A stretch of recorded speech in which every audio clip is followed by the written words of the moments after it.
name is Tyler Bublitz, and welcome back to the 5th Sunday in Lent for the week of April 3rd, 2022. I'm excited to have you here.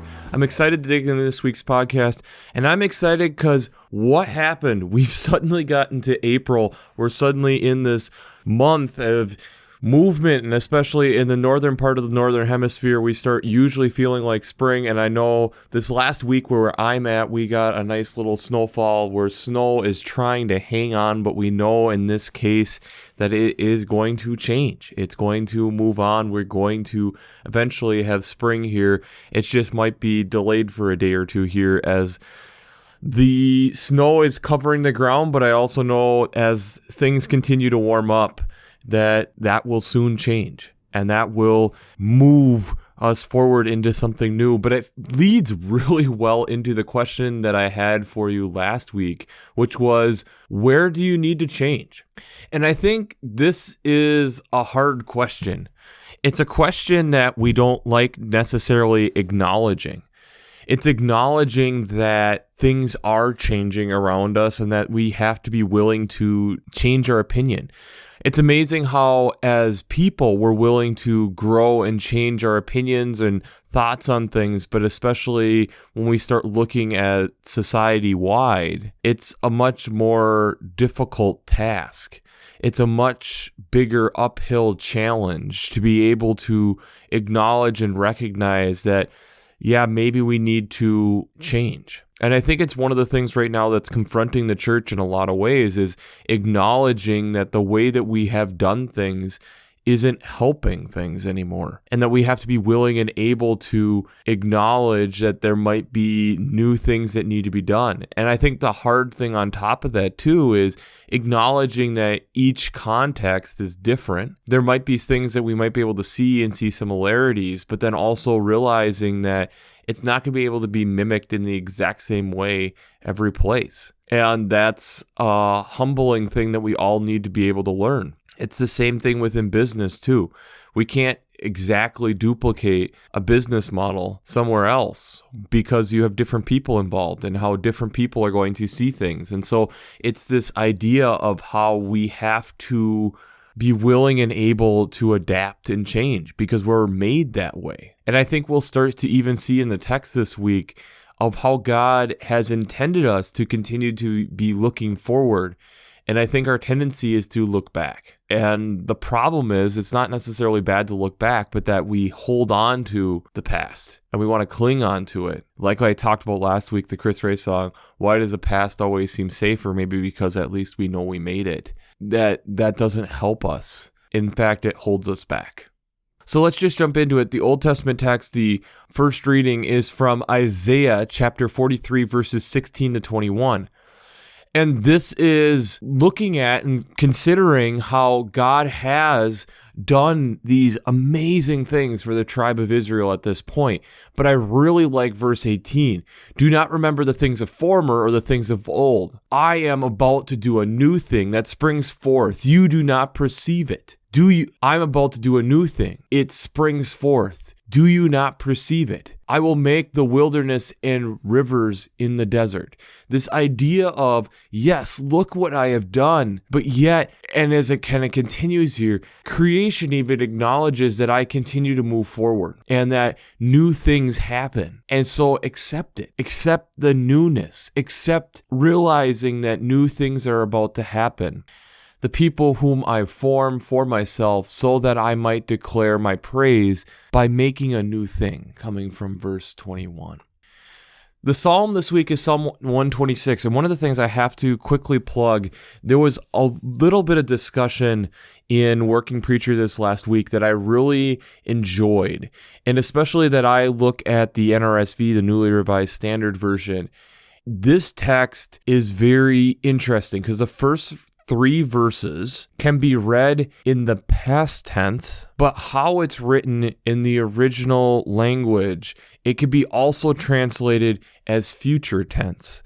So I'm going to read these first 3 verses, but then remember that this can also be in the future text. When the Lord restored the fortunes of Zion, we were like those who dream. Then our mouths was filled with laughter and our tongue with joy, with shouts of joy. Then it was said among nations, the Lord has done great things for them.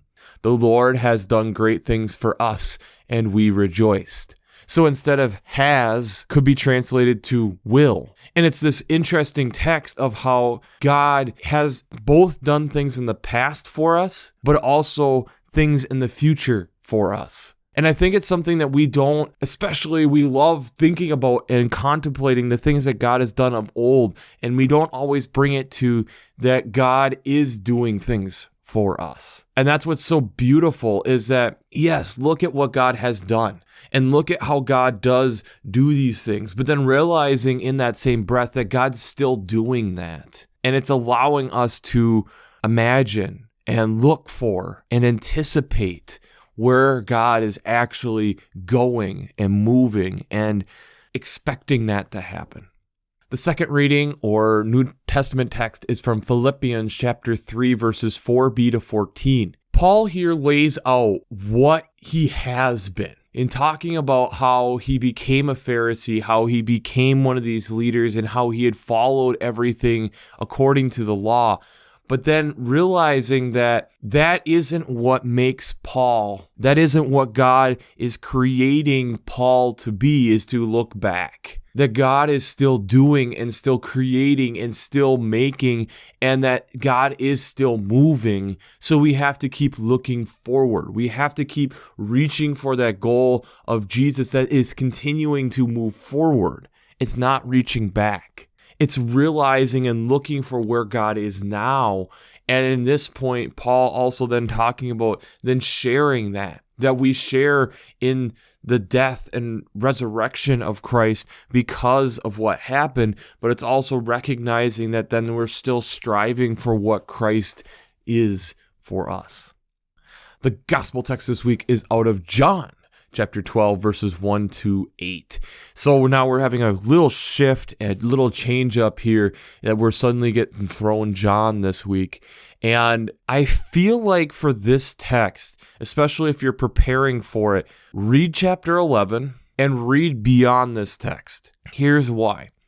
Chapter 11, we get John's take of the raising of Lazarus. And so now here we have, starting in chapter 12, Jesus returning to the house of Lazarus. We have Martha doing what she does best and preparing a meal. And we know from kind of the history past, this is something that she does very well. She serves. She really does a good job serving. Mary then takes a costly perfume of nard, which I'll attach some links down below. It's a type of spike flower, and it's still around today.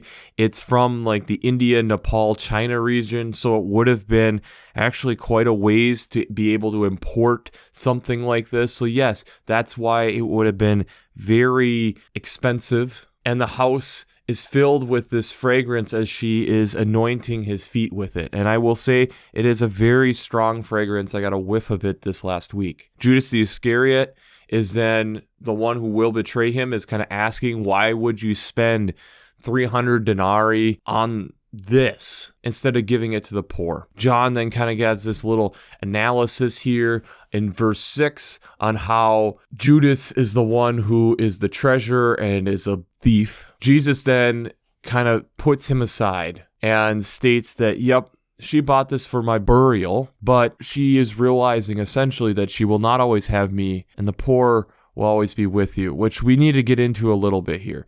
I think this is not necessarily stating that we need to always have poor in our communities, but she's acknowledging that Jesus is in a dangerous situation and she's not sure how much longer Jesus will be with them. And so why not honor them before he's gone? And the reason I say that is the following verses after this talk about how the Pharisees are not only wanting Jesus dead, but kind of hilariously coming from this side, Lazarus they want dead. The man who had just been raised from the dead, they want to kill again. But that they're looking to do this, and then it moves into the text kind of like what we'll get with Palm Sunday next week, that this is coming, that they're anticipating this. So, a lot going on, a lot to break down. But before we do that, we have to talk about how faith and science come together. Before we do that, we have to do our shameless plugs for Working Preacher. If you haven't checked out Working Preacher, I'd highly recommend it. Between their Sermon Brainwaves podcast, their commentaries, their discussions. Since I'm not an ordained minister, I really enjoy checking out and working with Working Preacher. I know this last week they only had 3 biblical scholars, but they have 3 to 4 biblical scholars talking on their Working Preacher podcast, along with having commentaries and discussions not only this year from other biblical scholars, but then they've gone through the cycle multiple times so that one isn't really speaking to you. Go through their back catalog and see the last time these texts came up, and you'll get a different biblical scholar along with the discussions that they have over there. If you haven't checked out Working Preacher, I can't recommend it high enough. Second of all, if you haven't checked out the Revised Common Lectionary coming from the Divinity School at Vanderbilt, I'd highly recommend checking that out. I really enjoy looking at their text. This is what I use on a week-to-week basis to look at the text. But one of the things that really separates them, in my opinion, is having the art section. Being able to look at how different people have interpreted these texts artistically throughout time and space is really helpful. And so if you haven't checked out the Revised Common Lectionary coming from Vanderbilt's Divinity Library, I'd highly recommend that also. Being able to recognize that God is still moving while not clinging on to the past is difficult. And I think part of the reason that it's difficult is even in human life, how often do we do that? How often do we really spend the time to acknowledge people who've made impact? How often do we hear these stories of what people did or the impact that they had on people at funerals? And I'm not saying that that isn't appropriate, but my question then becomes, did they ever hear that when they were living? If you look at this text, Lazarus opening up his home when Jesus is a wanted man is showing that care. Martha caring for him, even though, again, they could be guilty by association by what's going on at this moment in John's gospel, serves him. Mary had this perfume that she had bought in preparation of assuming at some point he will die, lavishes it then on him. Isn't that amazing? Again, this moment where it's high stress, high pressure, these moments where they could be guilty by association, they welcome Jesus in. How many times do we really spend the time to acknowledge those people? This last week, as I was looking and thinking about this text, one of the things that came to mind was the Nobel Prize. And I'll attach links down below. This is kind of I've learned, a controversial award. There's lots of discussions where there's some definite things that need to change. 1, there hasn't been enough women recognized. 2, there hasn't been enough people of color recognized. And 3, depending on how you're reading the will, there's definitely things that we have modified to our convenience that isn't exactly what the prize was all about. But first, before we even get there, we need to understand who was Alfred Nobel and how do we even get to this place. Alfred Nobel overall was a fairly quiet man, especially in his early life. As a child, had gone through illness and definitely was kind of kept indoors to make sure he stayed well and kind of isolated himself in a lot of ways. And as he grew and slowly came out of that shell a little bit, he had always kept this interest in obtaining knowledge and tinkering around with things, and had a bit of an inventive self that he picked up probably from his father, who had been a failed entrepreneur a couple times and multiple times throughout his life kind of rose and fall quite a few times. The biggest things that Alfred Nobel really got known for is being able to harness the explosive power of nitroglycerin. And nitroglycerin had been discovered, but it was very, very powerful. But people just hadn't figured out how to be able to control it, to be able to really be able to utilize it well and effectively, and most of all, safely. Nobel figured that out, along with figuring out how to make blasting caps, and so was able to take nitroglycerin and make it into dynamite. Now, there is a little controversy on how Nobel got to this point of, near the end of his life, coming up with the idea of the Nobel Prize. And I think there's a couple contributing factors that I'm going to kind of bring together. One of which was the death of his brother in 1888. And because of the invention of dynamite and then actually making subsequent products after it that were more explosive and safer. And part of the reason that Nobel had this passion of doing this is he had always been a pacifist. He figured if we could harness the power of this and see the explosive power of this, that yes, we could use it in mining and things like that, but it'd also be this weapon of war that would prevent war, that would prevent us from going to war of, look at how this is able to blow up hundreds of people. Maybe we should avoid that.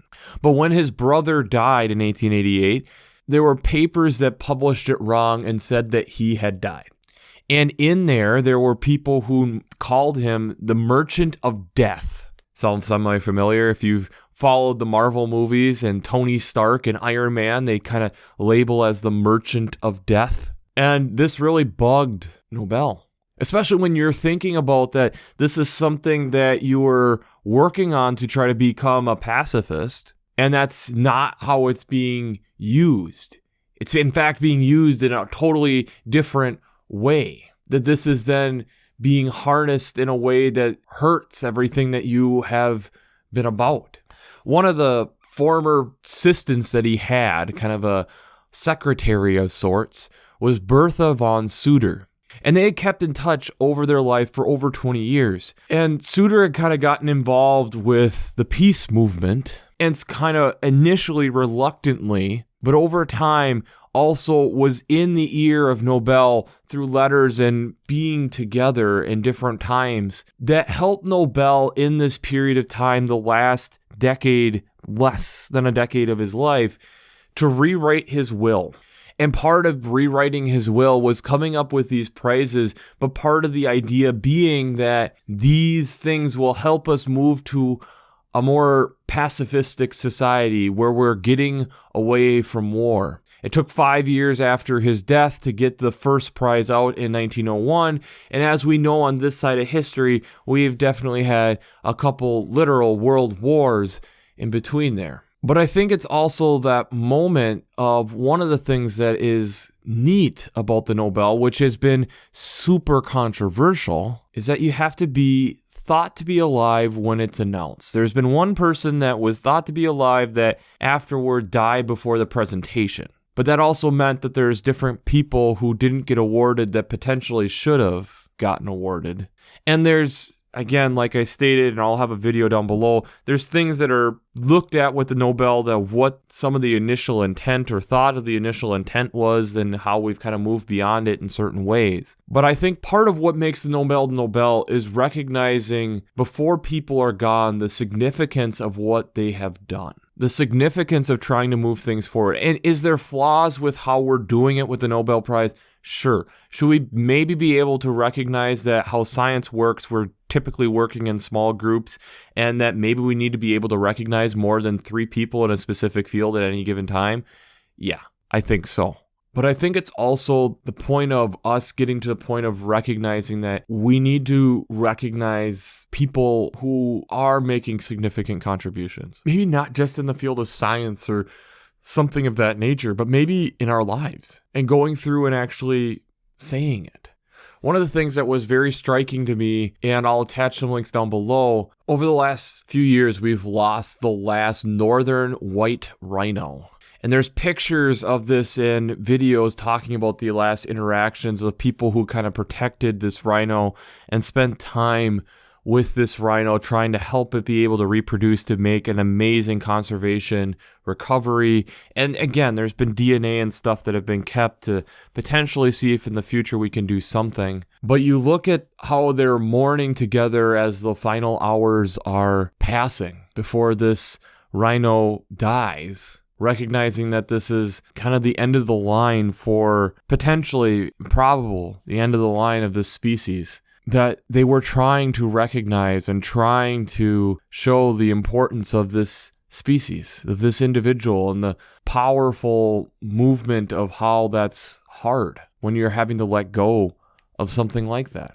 How we often don't do enough until it's basically too late or is too late to recognize how amazing these creatures or things are. One of the other ways that I kind of see this recognition, and I find it actually really interesting, I'm a football fan. I'm a Packer fan, which I know is a bit of a controversial statement in certain parts of the world. But this last year, a lot of people figured it was Aaron Rodgers' kind of goodbye tour, at least in Green Bay. And in December, he kind of had this interesting interview, and it fed into the narrative that we thought was going on. And now, as we are a few months later, we found that maybe he was talking about a different narrative. Aaron Rodgers is a quarterback and a very good player for the Green Bay Packers, and we, at the time, had a very good wide receiver, a person he would throw the ball to, of Davante Adams. Rodgers comes out and has this press conference and gets into talking about how Davante Adams is the best player he's ever played with, and gives this whole speech and announcement talking about how much he appreciates playing with this great player. As we now are in April, Davante Adams has been traded to another team for various reasons, and so they probably won't ever play together again in a competitive game. Well, let's take the Pro Bowl out of it. But I think it's actually pretty neat that Rodgers took the time to do this in this moment, because he recognized the power of what was happening. He maybe knew more of what was going on behind the scenes than we did. And again, at his point, he wasn't sure what he was doing in a matter of a few months, if he was retiring, moving to another team, staying and playing, and maybe they would keep playing together. But maybe he knew more than what we knew. And so he went out of his way to acknowledge the greatness around him. Mary and Martha and Lazarus know and hear what's going on. So they go out of their way to acknowledge and welcome and thank and spend time with their friend Jesus, realizing that the time may be short. Judas then comes up with this statement, and Jesus, recognizing the moment and recognizing what his friends are doing, shuts down Judas and says, "Are you not understanding this situation? Are you not understanding that this is not always going to be like this? And that they are trying to show their appreciation in a way of saying thank you." It's interesting because when you look at those texts, it's God reminding us in Isaiah and the Psalm that God continues to move. God continues to change. So yes, be appreciative of what God has done, but also be willing to continue to move also. Paul shows that in the Philippians reading, acknowledging where he has been, but then realizing that this is still moving him and calling him to other greater things. That he doesn't get stuck at this is what I have been, but instead, this is what I'm trying to be. I'm trying to be a better follower of Christ. I'm trying to be more like what Christ is calling me to be. I'm trying to become the person that God has called me to be. The Nobel, yes, it's frustrating. Yes, it's flawed, but it was a way of trying to recognize the good things that are happening around us, and let's acknowledge them before they're gone. And in a way, it's totally changed the narrative of how we perceive Alfred Nobel, especially that, side note, to make the Nobel, he had become extremely wealthy with dynamite and these explosives. 94% of his wealth in his death went to that. And part of it was why he wanted to kind of help support, especially at the time where you have more individual scientists, and give the cash prize to kind of help with some of the expenses. And again, there's a whole video that I'll attach down below on how maybe that needs to be readjusted, because is that really what's happening nowadays? But this idea of let's acknowledge these people. Let's show how things have changed and have gotten better, and let's spend time and thank them. Mary and Lazarus and Martha are all acknowledging them, acknowledging Jesus in a time when they're supposed to be trying to disassociate, but they want to thank him. And yes, it could mean that they get guilty by association, but it's worth the risk. It's their friend. It's this person who has drastically changed their life. It's this person that has made life different, changed priorities, and it's worth acknowledging. So as we are nearing the end of Lent, the question that I have for you is, who do we need to acknowledge? Who do you need to acknowledge? Who do we need to acknowledge? Who do you need to acknowledge? Because those are different. I think one of the things that we do need to work on is not acknowledging them after they're dead. Let's actually spend the time so that they have a moment to be able to treasure what they are. Looking back to what the prodigal son was last week, that whole text, let's have a party and acknowledge who they are and how amazing they are before they're gone. The impact that they've had, so that yes, when we're mourning them, we can also reminisce about this party when we were able to talk with them and hear more of the story. As people, we really struggle with this. We struggle with death. We struggle with acknowledgement. We struggle with the part of being humble. But maybe because we need to actually lean into it more. Alfred Nobel had the rude awakening of how people were perceiving him, and he didn't want to be perceived that way. And so through connections that he had made, he comes up with this whole thing, and now we're a century later still talking about his name, and it's associated in a totally different way. That we have to go through and tell the story, because otherwise we don't know it. We just recognize the name, and it's totally different than what we knew. Nobel would, I think, appreciate some of that, but I think Nobel also did some pretty amazing stuff when he was alive. Being able to recognize some of the different things and trying to create a weapon that people wouldn't want to use, but that could still be used by civilians in a healthy way, is pretty amazing. I think it's one of those moments where we do, especially as we're coming out of this pandemic, need to make sure that we are acknowledging the people who have made things possible for us the last 2 years. Because a lot has changed and there's a lot of people that need to be thanked. And maybe that will actually help with some of the stress that we're all feeling as we're trying to readjust to potentially normal life. Is the pandemic fully done or not? We're not sure. As we're trying to hold on to the things that we've been doing during the pandemic while trying to go back to what we were and trying to move forward all at the same time, it's getting pretty heavy. And maybe part of that is